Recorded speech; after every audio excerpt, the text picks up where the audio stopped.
Welcome to Sweet Life Beat Life. We hope this video helps. In this video, I will explain how to change a Ford Edge battery. First, gather your tools, including a 10mm wrench, a battery terminal brush, and safety glasses. Make sure your Ford Edge is completely turned off and the parking brake is firmly set.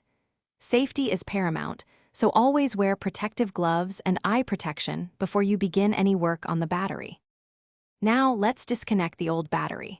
Always start by locating the negative terminal, which is typically marked with a minus sign and a black cable.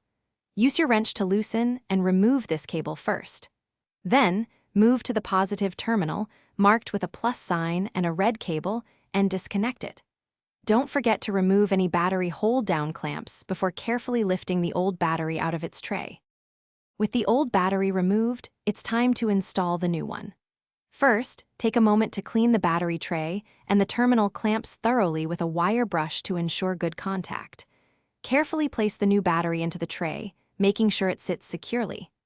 Now, connect the positive terminal first, followed by the negative terminal, and tighten all connections firmly to prevent any looseness.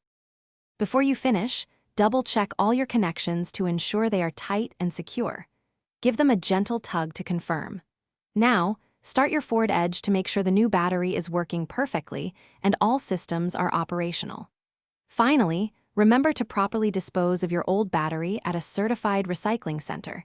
It's important for the environment. You've successfully changed your Ford Edge battery. Thanks for watching. Consider subscribing if we helped you.